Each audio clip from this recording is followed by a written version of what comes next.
Palabra y vida. Con el padre Manuel Horta, desde Sevilla.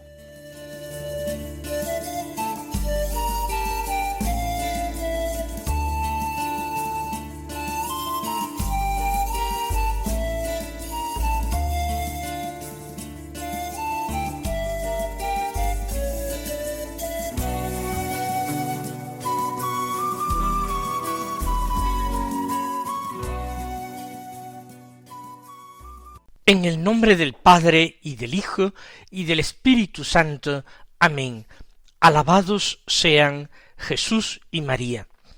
Muy buenos días, queridos amigos, hermanos, oyentes de Radio María y seguidores de este programa Palabra y Vida que realizamos hoy, que es jueves de la 33ª semana del tiempo ordinario.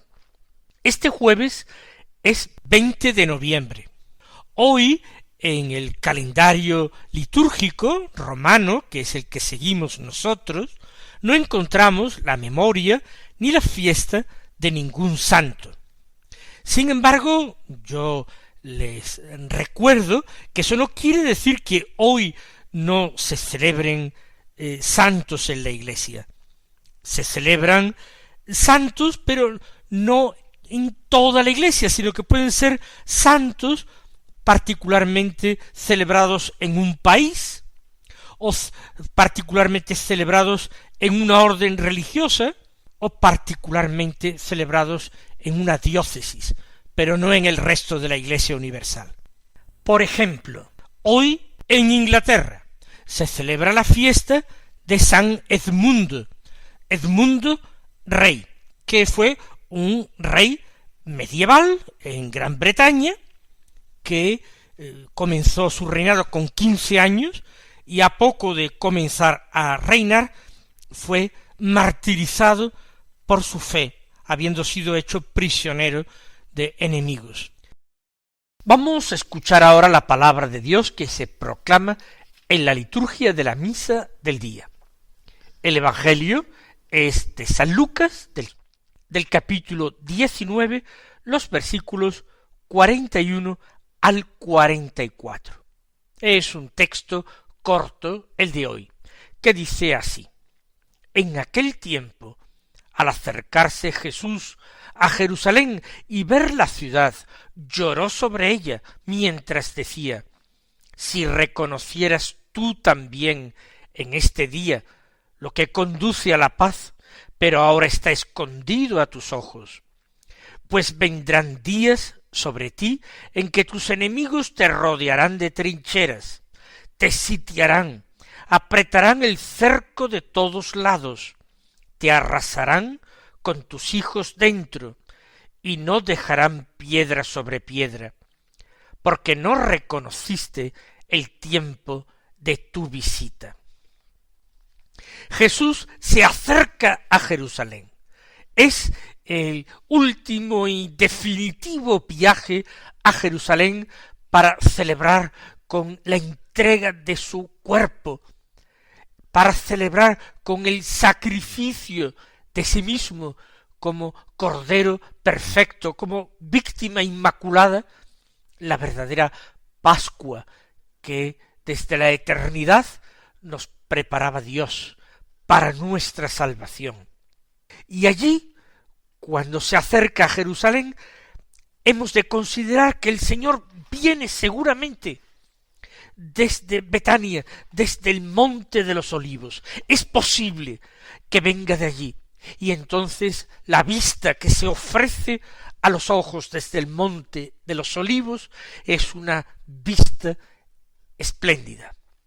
Hoy día, cuando la contemplamos, está muy cambiada. Ya no existe el templo de Jerusalén, sino que en su explanada se encuentran edificios islámicos que le dan una silueta peculiar, hoy día la más conocida por los turistas. Pero excepción hecha de esa gran explanada donde estuvo un día el espléndido templo de Jerusalén, la forma, el trazado de las murallas, todo ha cambiado muchísimo. Pero la vista sigue siendo espléndida hoy y lo era en aquel tiempo. Y Jesús dice que al ver la ciudad lloró sobre ella.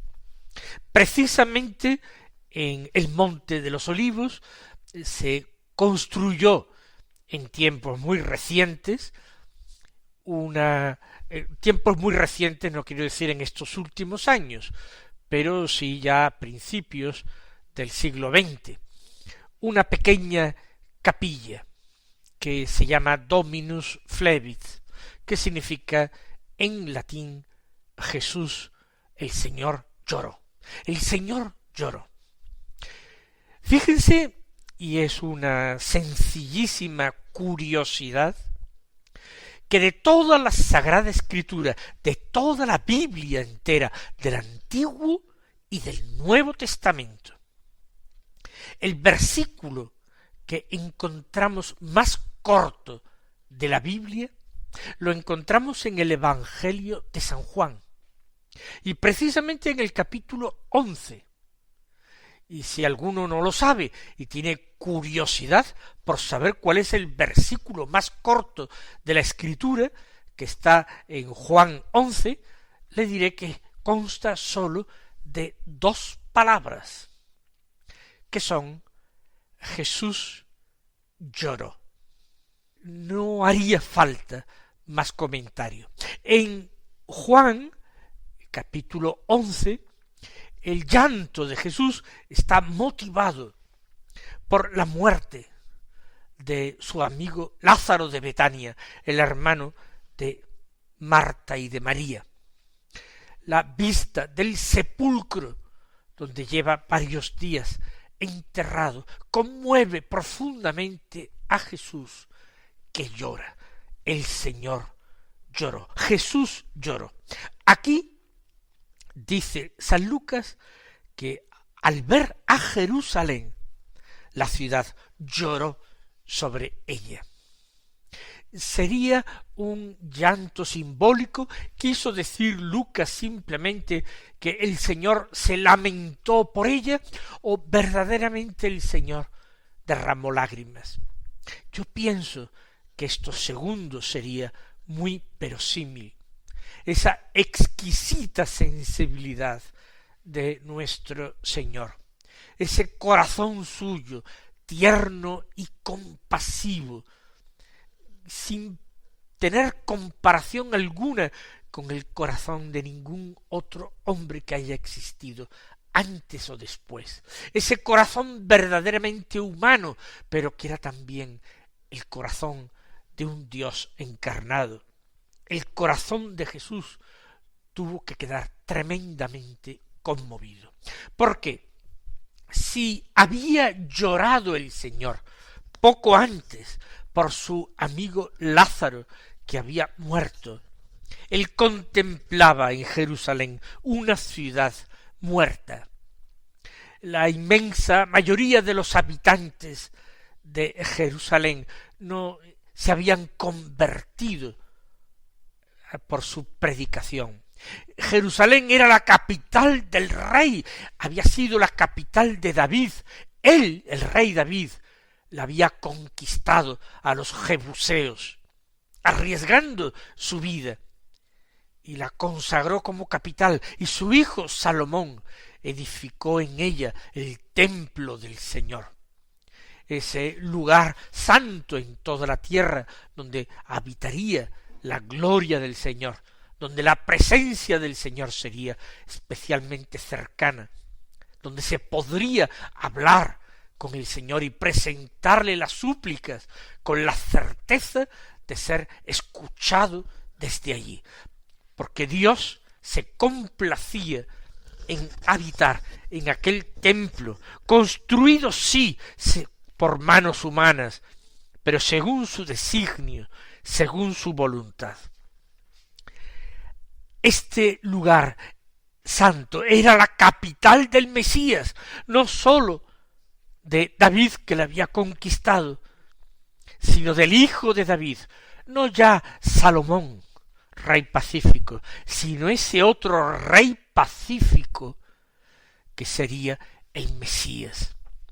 Era su capital y su capital lo rechazaba. Él buscaba la salvación de su pueblo y su pueblo se cerraba, obstinada, tenazmente se cerraba la salvación que él venía a traerle. ¿Cómo eso no haría llorar verdaderamente con lágrimas humanas a nuestro Señor? Pero detengámonos aquí. ¿Qué suscita hoy las lágrimas del Señor? ¿Acaso cuando Él contempla nuestro mundo, cuando Él contempla nuestro siglo XXI, y muy particularmente nuestra sociedad española, que ha vivido en algunos años un fenómeno de intensa apostasía, de ser una sociedad donde la religión católica tenía una implantación, una consideración grande, donde había muchos católicos que vivían su fe, rendían culto a Dios, practicaban los sacramentos, haber quedado barrido tan extraordinariamente de todas las capas sociales. No es un fenómeno sólo entre personas ignorantes, sino igualmente extendido y grave entre personas cultas. ¿Cómo el Señor no lloraría, quizás más abundantemente, mirándonos a nosotros que mirando a la Jerusalén de su tiempo? Tenemos además no sólo los evangelios y toda la escritura, tenemos 20 siglos de historia, y en nuestra patria España una historia martirial extraordinaria, la mayor persecución contra los cristianos, la que ha producido más mártires canonizados de la Iglesia católica, más aún que las persecuciones del Imperio Romano, que duraron casi 400 años. Más mártires canonizados se han producido en España hace no tanto tiempo. Hay personas que viven, son ya muy mayores, pero que vivieron en esos tiempos y llegaron a conocer a alguno de esos mártires, de esos centenares y centenares y centenares de mártires. ¿Dónde ha ido esa fe? Nuestra Iglesia ha sido regada abundantísimamente, como ninguna otra, por sangre de mártires. Y sin embargo, se vuelve la cabeza a un lado. Se acepta vivir según unas normas que no están en absoluto inspiradas en el Evangelio, sino que además son claramente contrarias a él, son un ataque a los derechos de Dios, son un ataque al honor de Dios.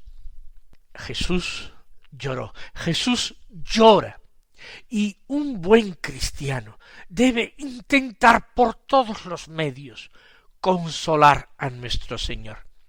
Recuerden ustedes a aquellos pastorcitos de Fátima que vieron a la Virgen. Ella también derramó lágrimas amarguísimas. Ella también quiere que nosotros reparemos no solamente ese amor ofendido, muy ofendido de nuestro Señor, ofendido por la ingratitud más negra, también que reparemos las ofensas que se cometen contra su inmaculado corazón, contra el inmaculado corazón de María. Ella que vivió totalmente consagrada al Señor.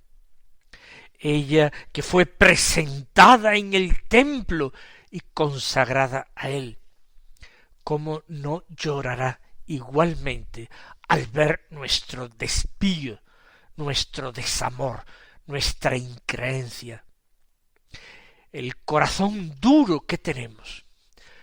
Los buenos cristianos, aunque no podamos hacer gran cosa para cambiar materialmente el orden de este mundo perverso, vamos a consolar los corazones de Jesús y de María. Vamos a intentar reparar por tanto pecado, por tanta ofensa, por tanta abominación. Y vamos a tratar, en la medida de nuestras posibilidades, de hacer apostolado, de anunciar a Jesucristo, no solamente con obras, con ejemplos, con buenos ejemplos, también anunciarlo valientemente, con palabras, aunque ello nos cueste persecución.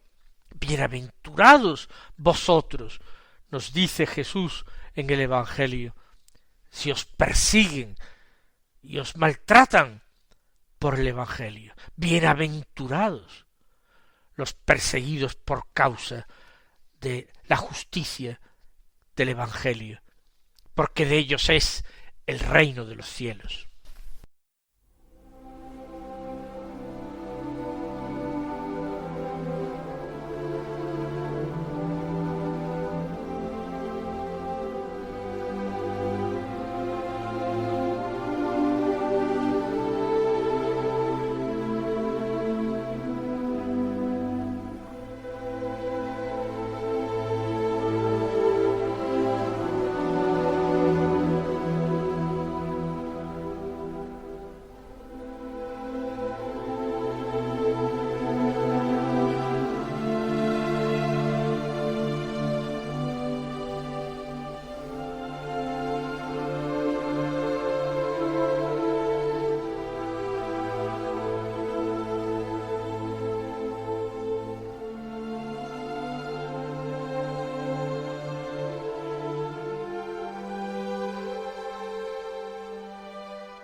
Pues Jesús llora sobre Jerusalén, mientras dice, si reconocieras tú también en este día lo que conduce a la paz. Jerusalén no conocía ni reconocía lo que conducía a la paz, y por eso caminaba con paso firme y rápido hacia la aniquilación, hacia la destrucción. Exactamente 40 años después de este acontecimiento, de este llanto de Jesús, 40 años después, la ciudad sería arrasada por las legiones romanas, sus murallas destruidas, el templo de Dios saqueado y incendiado.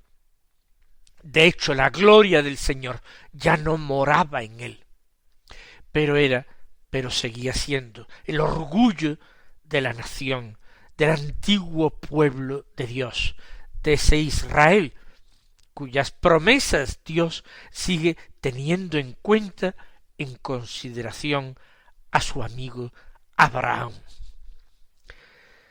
¡Ay, si conocieras en este día lo que conduce a la paz!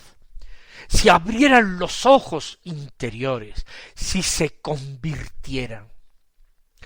Porque no hay otra cosa que Dios pueda hacer, sino llamar a las puertas de nuestro corazón, llamar a las puertas de nuestra historia, con millares de llamadas, de signos, de emociones interiores, pidiendo de nosotros lo mismo que pidió a sus contemporáneos cuando empezó su predicación.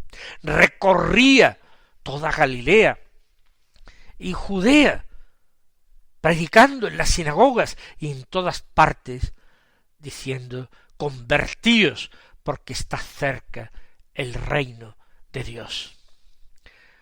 ¿Cómo nos hace falta hoy insistir en esta misma predicación? Hay que convertirse, no hay otra respuesta. Y la conversión tiene que empezar siendo personal.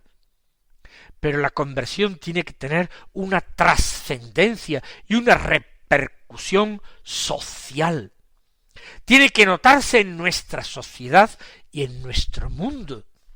Tiene que llevar a la abolición de leyes malvadas y a la aprobación de leyes justas, dictadas por la razón y por la conciencia humana, iluminada siempre por esa gracia de Dios que imprime su ley en el corazón de los hombres de buena voluntad. No conoce la paz Jerusalén, tendrá guerra y tendrá destrucción. No conoce el camino de la paz nuestro mundo, y podemos temernos de a dónde conduce ese camino. Ahora, dice Jesús, está escondido a tus ojos, y anuncia amenazadoramente, pues vendrán días sobre ti en que tus enemigos te rodearán de trincheras, te sitiarán, apretarán el cerco de todos lados, te arrasarán con tus hijos dentro y no dejarán piedra sobre piedra. Es la descripción exacta de ese sitio terrible de Tito contra Jerusalén. Padeció hambre hasta el punto, según nos narra Flavio Josefo, ese historiador de cultura romana, pero que de sangre judía. Hubo hasta padres que se comieron a sus hijos pequeños en la exasperación de un hambre insoportable. Y luego de tomada la ciudad, se ejecutaron crucificando a centenares y centenares de personas que adornaron, digo adornaron entre comillas, los caminos que entraban y salían de Jerusalén, con una doble avenida de cruces, con el griterío horripilante de las personas que agonizaban entre espantosos dolores. Vendrán días en que tus enemigos te rodearán de trincheras, no dejarán entrar y salir a nadie, te sitiarán, apretarán el cerco de todos lados y te arrasarán con tus hijos dentro, literal, y no dejarán piedra sobre piedra. ¿Qué queda de los edificios, hasta del templo de aquella época? Nada, realmente nada. Sí, esos muros de contención de la explanada del templo, lo que se llama hoy el muro de las lamentaciones. Poco más. ¿Por qué? Porque no reconociste el tiempo de tu visita. El tiempo en que fue visitada por la gracia de Dios.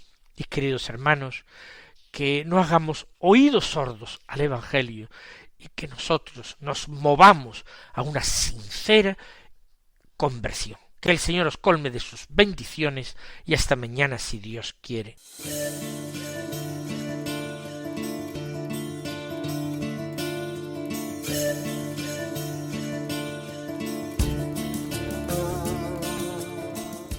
Han escuchado en Radio María Palabra y Vida, un programa que dirige el Padre Manuel Horta.